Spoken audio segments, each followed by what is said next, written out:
খাগড়াছড়ির মানিকছড়িতে 17 বছর পর সম্প্রীতি সমাবেশে ওয়াদুদ ভূঁইয়া। খাগড়াছড়ির মানিকছড়ি উপজেলা বিএনপির উদ্যোগে শান্তি, সম্প্রীতি, সহাবস্থান ও উন্নয়নের লক্ষ্যে সমাবেশে জনসমুদ্রে পরিণত।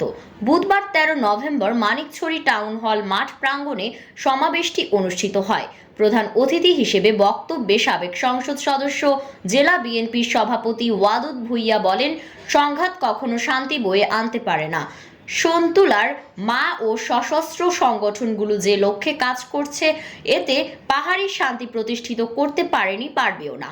পাহাড়ে শান্তি প্রতিষ্ঠা করতে পাহাড়ে বাঙালি সবাইকে শান্তি, সম্প্রীতি, আস্থা, বিশ্বাস ও বন্ধুত্বের মাধ্যমে পাহাড়ে স্থায়ী শান্তি প্রতিষ্ঠিত করতে হবে।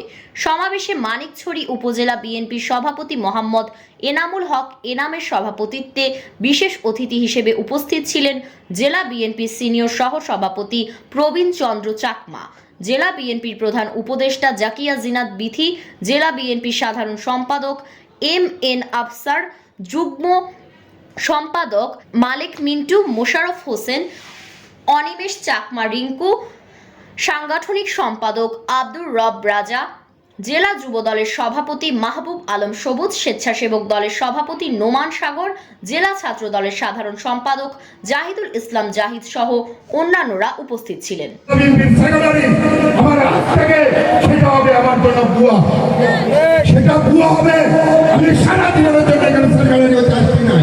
আমার পিছনে আরো লোক আছে যারা রাজনীতি করে, তাদেরও হাইট আছে নেতৃত্ব দেওয়ার জন্য, তারাও নেতৃত্ব দেওয়া এই সেক্রেটারি হওয়ার কারণ আজকে আমি আপনাদেরকে বলবো, আপনারা যারা এগুলা করে কত কমিটি বাদ গেছেন, সামনের কমিটি যদি এই ধরনের কোনো আচার দেখি, কোন নেতা কর্মীদের উপর যদি কোনো অত্যাচার নির্যাতন দেখি, তাহলে কোন থেকে বিদায় করবো।